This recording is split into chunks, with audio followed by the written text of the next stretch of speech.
नमस्कार, मैं साक्षी गोपाल और आप देख रहे हैं केटीजी समाचार। खबर नायगांव से है। नायगांव में खुल रहे ठाकुर एजुकेशन ट्रस्ट द्वारा नया विद्यालय ठाकुर भगवानी देवी मुसाफिर पब्लिक स्कूल, जिसके director principal Pinki Tripathi interview के दौरान उनसे जानकारी मिली। मुंबई महानगर के कांदिवली उपनगर में सन 1990 ईस्वी में ठाकुर शैक्षणिक समूह ने अपनी पहली शैक्षणिक संस्था Thakur college of science and commerce के रूप में खोलते हुए इस क्षेत्र में एक यशस्वी कदम रखा। तब शायद किसी ने यह कल्पना भी नहीं की होगी कि ठाकुर समूह एक शिक्षण के क्षेत्र में यह पहला कदम एक मील का पत्थर साबित होगा। विगत वर्षों में ठाकुर शैक्षणिक समूह की तीव्र प्रगति यात्रा का ही यह परिणाम है कि आज ठाकुर कॉलेज में लगभग 60,000 से अधिक विद्यार्थी विविध संस्थाओं में शिक्षा ग्रहण कर रहे हैं।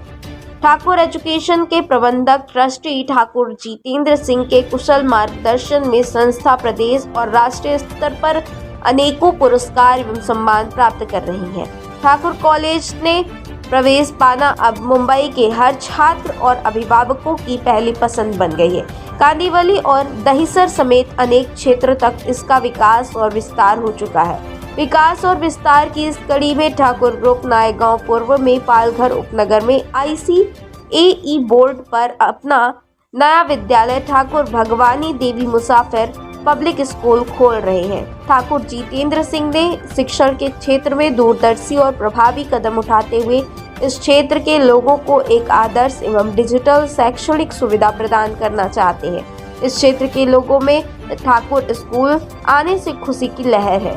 ठाकुर जितेंद्र सिंह और प्रिंसिपल पिंकी त्रिपाठी के सरल और सहयोगी स्वभाव के कारण यहाँ के अभिभावकों को का अच्छा सहयोग मिल रहा है। शीघ्र ही यह स्कूल नायगांव का लोकप्रिय स्कूल बनेगा। गुड आफ्टरनून, मैं Pinki Tripathi, principal director of TBMPS Naigaon, Thakur Bhagwani Devi Musafir public school, जो कि ठाकुर एजुकेशनल ट्रस्ट की 21वीं संस्था है और वो है नायगांव में। मैंने ठाकुर के साथ 10 साल काम किया है एज एन इंग्लिश HOD और फिर मुझे जितेंद्र सर ने बहुत बड़ी जिम्मेदारी दी ठाकुर राम नारायण पब्लिक स्कूल दहिसर संभालने की। अभी तक सर के कारण, सर के विजन और मिशन के कारण, सर जो हमें राह दे रहे हैं उसके कारण स्कूल भगवान की दया से बहुत अच्छा चल रहा है।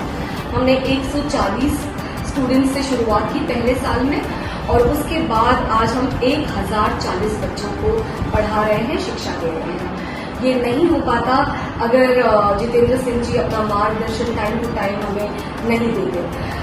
सर एक ऐसे ट्रस्टी हैं जो रोज आते हैं, ऐसा नहीं है कि हफ्ते में एक बार हमें विजिट करते हैं, रोज आते हैं और हमें बस एक प्रश्न पूछते हैं, बेटा पढ़ाई अच्छे से हो रही है या नहीं, एडमिशन्स कितने हुए और इंक्वायरीज कितनी हुई।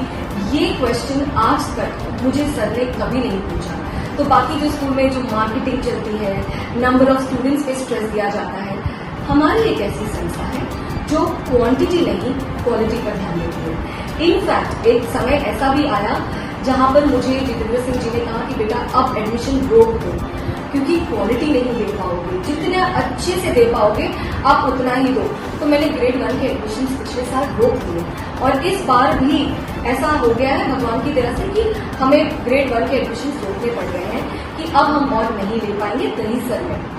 रही बात नायगांव की, अब नायगांव में ऐसा हुआ सर कि हमने जब पता किया, सर्वे किया कि यहाँ पर लोग हैं जो अच्छी शिक्षा पाना चाहते हैं, ऐसा परिवार है, पढ़ा लिखा परिवार बहुत है यहाँ पर, बिजनेस क्लास कम और एजुकेटेड परिवार ज्यादा है।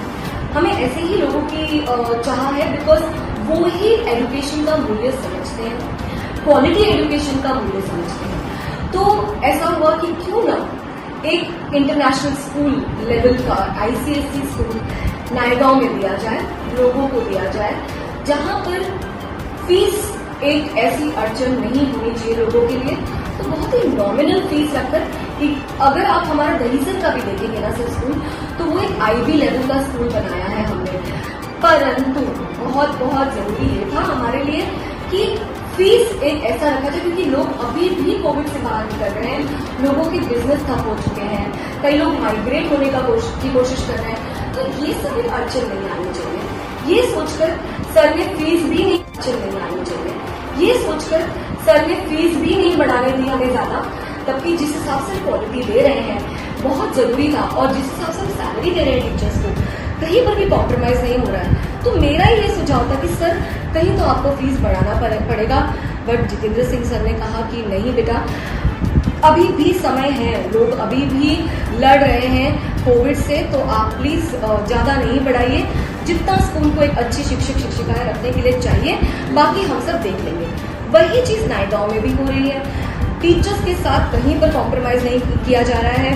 मुझे यहाँ पर बोला गया था केवल 10,000 11,000 में टीचर्स मिल जाती हैं। I am telling you upfront, but एक टीचर के हमारे एक नॉन टीचिंग स्टाफ भी उस सैलरी पे नहीं है, क्योंकि हम जानते हैं कि अगर हमें क्वालिटी सस्टेन करनी है तो हमें सैलरी से कॉम्प्रोमाइज करना है। मतलब हमें ये नहीं देखना है कि भाई आप कम में काम करिए, कम में काम करने के लिए बहुत लोग हैं यहाँ पर, पढ़े लिखे लोग बहुत हैं, MA BEd MPhil BEd PhD BEd, पर क्या वो international school English medium school के बच्चों को जस्टिस कर पाएंगे? ये बहुत जरूरी था। तो वहाँ पे बाकायदा 3 स्टेजेस हुए सर इंटरव्यू के। हम कैंपस इंटरव्यू करने गए, फिर हमने टीचर्स का टेस्ट लिया, टेस्ट के बाद डेमो लेसन लिया, डेमो लेसन के बाद एक इंटरव्यू हुआ पैनल के साथ, फिर जाके वो टीचर सिलेक्ट होती है। और जब पैनल इंटरव्यू होता है उसमें final interview Jitendra Singh sir भी लेते हैं। तो आप समझिए किस लेवल से टीचर को गुजरना पड़ता है, और क्वालिटी ऑफ टीचर्स ऐसे ही सिस्टम होते हैं। तो ये बात रही टीचर्स की बात। एडमिशन कब से ओपन है और कभी खत्म होने वाला है, और कौन सी क्लास का एडमिशन अभी तक हो चुका है, कौन सा क्लास भर चुका है? अब पेरेंट्स को क्या मैसेज देना चाहेंगे हमारे चैनल के माध्यम से? पहले तो मैं नायगांव के लोगों को बहुत बहुत धन्यवाद देना चाहती हूँ सर, कि वो लोगों ने हमें बहुत अच्छा रिस्पांस दिया।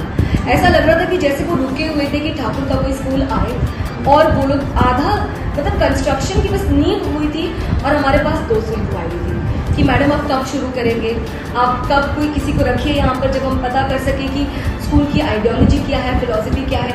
तो ये जो स्कूल है वो हमने फिलहाल प्री प्राइमरी, जो कि नर्सरी से लेके कक्षा 5वीं ICSE के लिए शुरू किया गया है, ठीक है। और यहाँ पर नर्सरी जूनियर सीनियर में एडमिशन्स बहुत ज़्यादा हो गए हैं, बट हम क्वांटिटी एक लिमिटेड ही रखेंगे। रेशियो ऐसा है हमारे यहाँ पे, एक क्लास में सर अगर 30 बच्चे हुए तो 3:3 है। एक टीचर रहती है, एक शैडो टीचर रहती है और एक आंटी रहती है, सो दैट जो टीचर है वो पूरे 30 बच्चों को पढ़ा सके, उस पर ध्यान दे सके। जो दूसरी टीचर है, तो आप समझ लें एक 10 टीचर के पीछे एक महिला है जो उन्हें देख रही है, उनकी पढ़ाई लिखाई देख रही है। 3 टीचर्स हैं जैसे मैंने कहा, एक शैडो टीचर रहेगी और एक आंटी रहेगी क्लास में, जो उनको अगर कहीं जाना है तो टीचर की पढ़ाई का नुकसान नहीं होना चाहिए, बाकी बच्चे जो बैठे हैं उनका नुकसान नहीं होना चाहिए। तो 3 टीचर्स रहेंगे क्लास में, 3 लोग रहेंगे जो भी। अब क्या भाई ऐसा कुछ फैसिलिटी है क्या फीस में डिस्काउंट, जैसे कोई लेडीज है या एक ही घर के 2-3 बच्चे हैं उनके लिए फीस में कुछ कम करके ऐसा कुछ है? जी sir see discount is not the right word जब हम एजुकेशन की बात करते हैं। तो मैं ये कहूँगी कि हाँ, हम उनके लिए ध्यान जरूर रख रहे हैं कि एक परिवार में अगर 2-3 बच्चे हैं तो उसे हम सिबलिंग कंसेशन कहते हैं, ठीक है। तो अगर अब परिवार के लिए भी तो एक ऐसा होता है, कितनी बार मतलब ये भी क्यों आया हमारे लिए, तो ऐसा हमने देखा था कि ठीक है घर का जो लड़का है उसे ICSE में डाल दो, लड़की है उसको स्टेट बोर्ड पे डाल दो। अब ये सोचा गया कि भाई क्यों, अब प्रॉब्लम बहुत जेन्युइन थी पेरेंट्स की कि मैडम 2 जन को इंटरनेशनल स्कूल में कैसे पढ़ाएं। तो फिर ये सोचा गया कि चलो हमारी तरफ से, स्कूल की तरफ से एक ऐसा काम किया जाए कि सिबलिंग डिस्काउंट हो। तो भाई लड़का ही नहीं, घर की लड़कियां भी एक इंटरनेशनल स्कूल में पढ़ें, इसके पीछे एक ये सिबलिंग कंसेशन हमने रखा है। So that is the major concession what we are doing. Thank you.